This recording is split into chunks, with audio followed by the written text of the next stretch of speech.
Peace and blessings, beautiful people. Peace and blessings. This is Empress Imani, and welcome to this episode of Sacred Love Lessons. Above all else, guard your heart, for everything you do flows from it. Proverbs 4:23. If this is your first time here, I'm Empress Imani, inspirational teacher of Sacred Love Lessons. I help women to honor the love within so they too can manifest the life of their dreams. We're in season 4, The Art of Being You, 46 Laws of Spiritual Power. And today we're covering Law 24, Protect Your Energy. Our objective today is to learn how to have healthy boundaries to shield our life force energy from depletion. My own personal story. There was a time when I would give my energy away without much thought. I would help as many people as I possibly could because I wanted to see people win, and I felt good when I helped out. I went to work early, I stayed late, I worked on the weekends, I worked on holidays. I really enjoyed the type of work that I did, and so I just wanted to help people. And the city skyline and ocean water were added cherries on top. Over time, I began to see people's true colors. I saw how ungrateful some people were. Some people would complain. Some people were liars. Some people refused to say thanks. Some were entitled and refused to reciprocate the energy that I was giving out. I was like, wait, what is wrong with this picture? I began to notice how heavy the energy was when I was around these type of people and how my body felt and what my intuition was saying. My energy was being depleted. This revelation sent me into hermit mode so I could assess the issue, pivot, and recalibrate my energy. So today I'm going to share ways on how your energy is depleted and what you can do about that. Now, here are some ways that your energy may be depleted. 1. Energy vamps. These are people who drain your energy.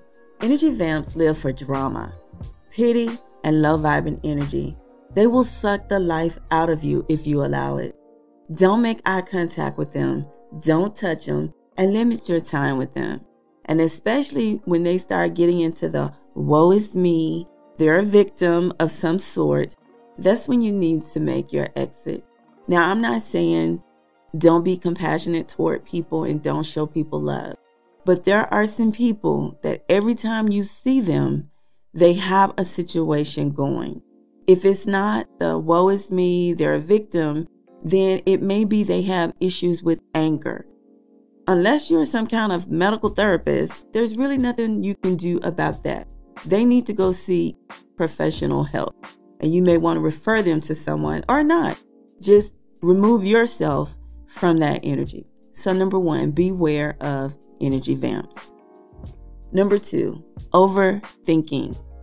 Expending mental energy, whether it is regret of the past, worry about the future, fear, anxiety, or you're caught in a loop of perfectionism. You can overthink to the point you make yourself tired. So overthinking will deplete your energy. 3, procrastination. Procrastination leads to constantly thinking about what you have to do.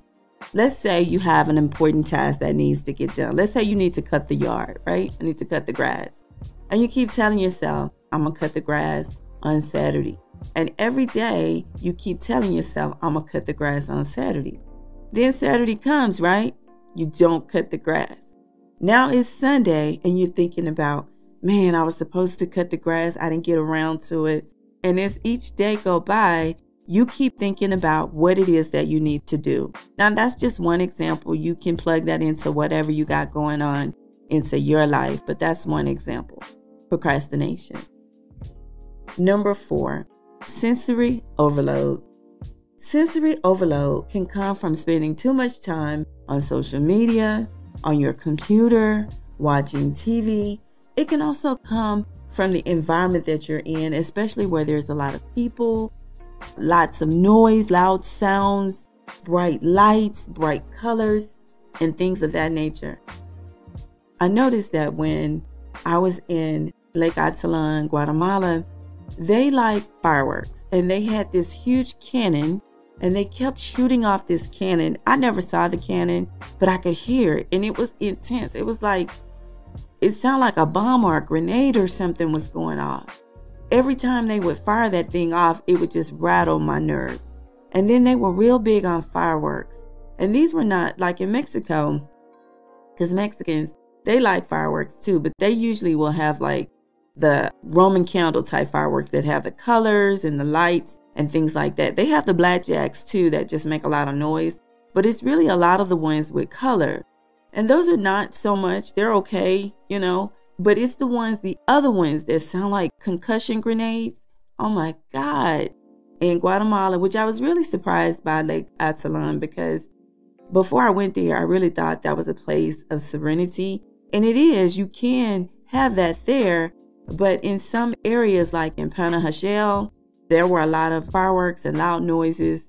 And San Marcos, it was their election season, so they had a lot of political campaign ads that just were blurring over the air every day, all day. And then they had this big cannon. In San Pedro, they had this huge cannon. My favorite time in Lake Atitlan was in San Pedro. I was outside of the tourist area.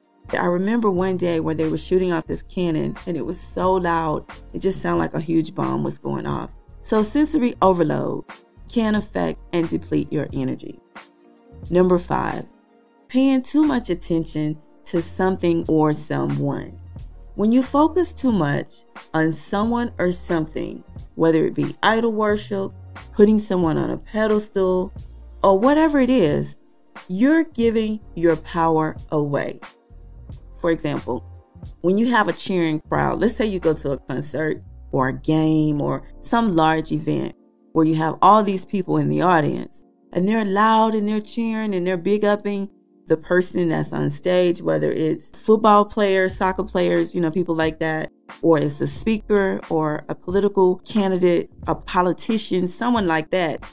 And you have all these people in the audience. What's happening is collectively that energy that's coming from the audience is feeding the performer, the players, the speaker, the politician, whoever is on stage or whoever is the focal point. That energy is feeding them, and it's leaving you. You are giving your energy away.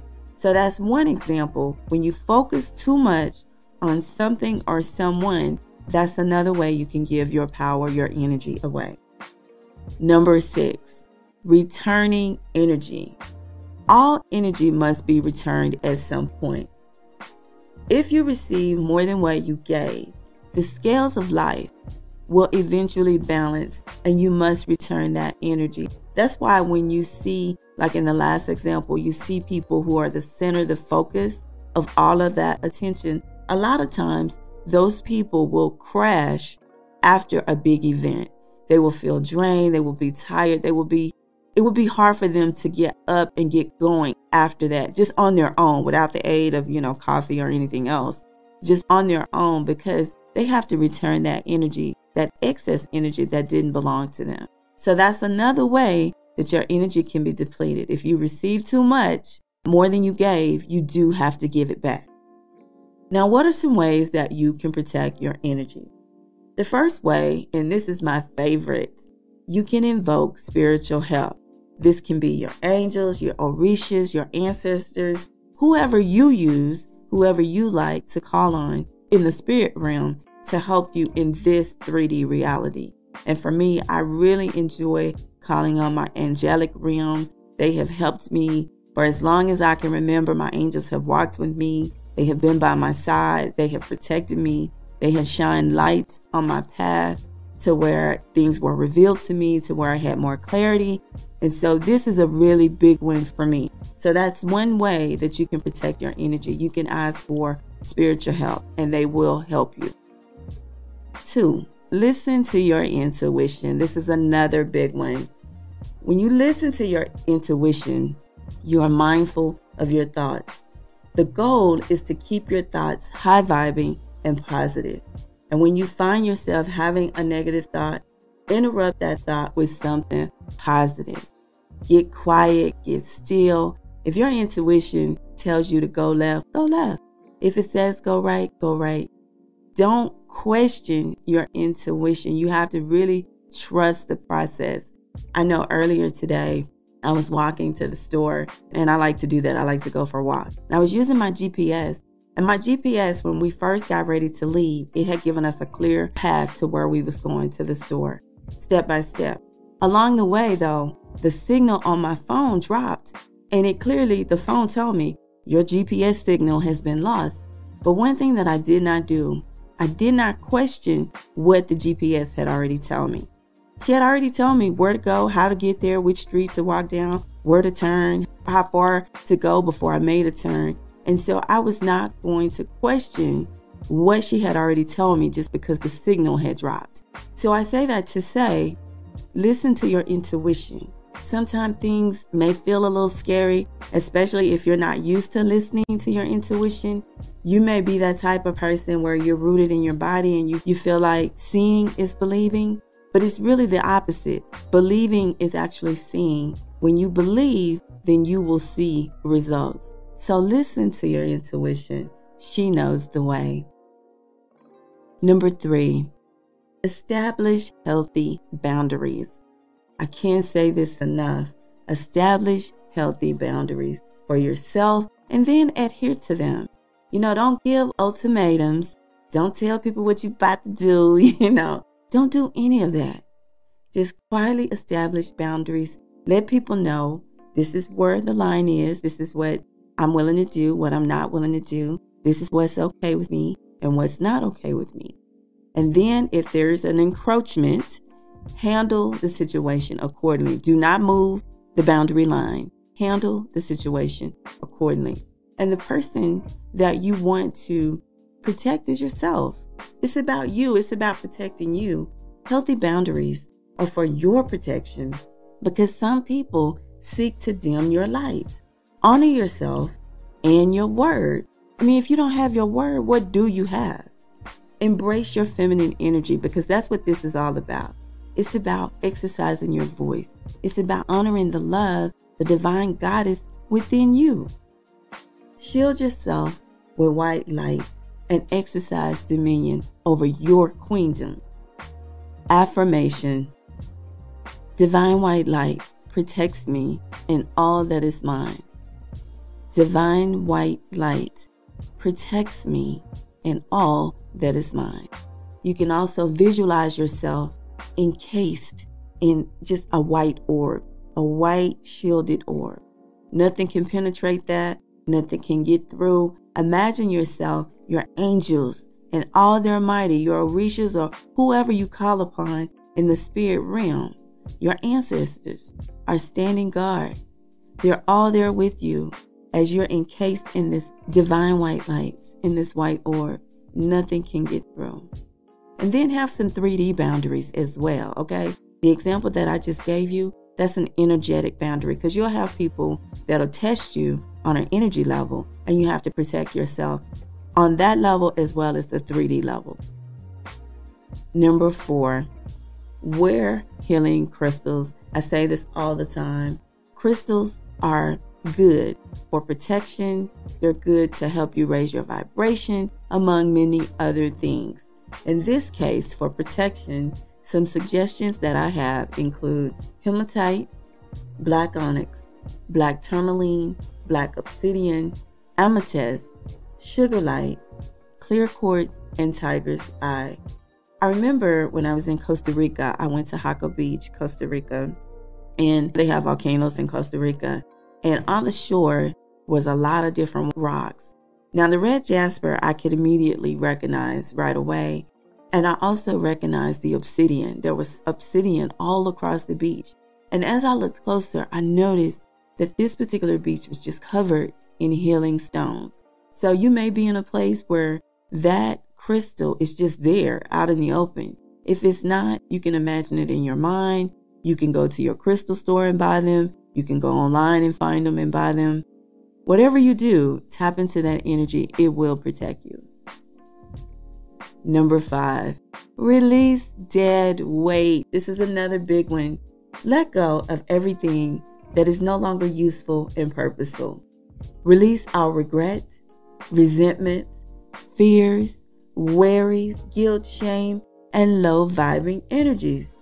This process frees up space for new and useful energy to flow to and through your life. Release dead weight. If you haven't had a chance to listen to that episode, Release Dead Weight, I will put a link for you. This is a must-do. Number 6, spend time alone. Go into hermit mode. This is a safe space where you can focus on manifesting your dreams, reclaim and harness all the misplaced energy that you previously gave away to people, and give that love to yourself. I'm especially speaking to those people who are givers. If you are a giver, if you're an empath, if you are a highly sensitive person, or just a kind and sweet and nice person, and you're always wanting to do and give to people, take all of the energy that you would normally give and give it to yourself. Then sit in your own energy, knowing that the kingdom of heaven is within you. This is how you fill your own cup. Now, I'm not saying don't give to people. I'm saying put yourself first, put yourself on first. Sit in your own energy, love on yourself, nurture yourself, respect yourself, take care of you, okay? What needs and wants and desires do you have? Take care of you. Then go serve other people from your overflow. That's what I'm saying. Number 7, send love and light to people while using your discernment. If you remember the story that I told you at the beginning, some people that I was helping were ungrateful. Some of them would not even reciprocate. Some of them wouldn't even say my condolences when my dad passed away. But they wanted my help, or if someone passed in their family, they were the first ones on the phone calling me for support, for emotional support. Some people wouldn't even say thank you. That was misplaced energy. Okay? That was misplaced energy. Today, I send my love and light to people who appreciate that, who want that, who reciprocates that. I go where I'm treated best. I go where people who can receive love and give love. Okay? So I highly recommend that you send your love and light to people while using your discernment. You must be mindful not to cast your pearls before swine. And it says that in the good book. I don't know what scripture that is. If you know the scripture, drop it down in the comment section for me below. But don't cast your pearls before swine. And that means don't give your energy to people who don't appreciate it. What you send out comes back to you. When I send love and light, I imagine myself hugging the person and whispering in their ear, I send you love and light for your own healing. You are loved and you are safe. I send you love and light for your own healing. You are loved and you are safe. This is something I do, especially when I feel people pulling on my energy. And what do I mean by that? You know how, the law of attraction state that whatever energy you're vibrating on, whatever frequency that is, you attract the same to you. So sometimes people will think of me, right? And I can feel them thinking of me. I can feel their energy. I can feel their emotion. And I don't know if you've ever had a situation where you was thinking about somebody and then that person called you. That's what I'm talking about. You attracted that person to you. So sometimes I can feel people pulling on my energy. Not every pull needs a response from me. I use my discernment on when to call, when to show up, and when to send love and light. Because sometimes people just need to learn their own lessons. Here at Sacred Love Lessons, we believe that everyone must carry their own water. And it is not for me to interfere with the lesson that you are learning. So in that case, I will send love and light. And I will say, I send you love and light for your own healing. You are loved and you're safe. Number 8, Surround yourself with loving, kind, and high-vibing people. There's nothing like being around a negative Nancy or a Debbie Downer or whatever name you want to put to it. Just people that are low-vibing, that are negative. These people that you want to surround yourself with should be people who have your best interest in their hearts, where your voice can be heard and your light can be seen. When you win, it's a win for the team. We all win. When you low, it's an opportunity to show love and to pull ourselves up, and we pull ourselves up together. Okay? So you want to surround yourself with people who can be that for you, who can be loyal, who can be loving, who can be kind, who can reciprocate and be committed, not an imbalanced situation where you're the only person that's giving. You're the only person that's showing up. You're the only person that's coming through. That is out of order. That is out of order. Okay? So you want to surround yourself with loving, kind, and high-vibing people. I leave you with this final thought. Align and embrace the divine plan for your life. You are responsible for the energy that you give and receive. The power is yours. That's what I have for you today. Law 24 of 46 Laws of Spiritual Power. Protect your energy. If you would like to learn more about how to protect your energy, you can book a 30 coaching session with me at houseofsacredlove.com. That's houseofsacredlove.com. If you're listening on YouTube or wherever you're listening in the world, don't forget to click the like, comment, and subscribe. And until we speak again, be the light.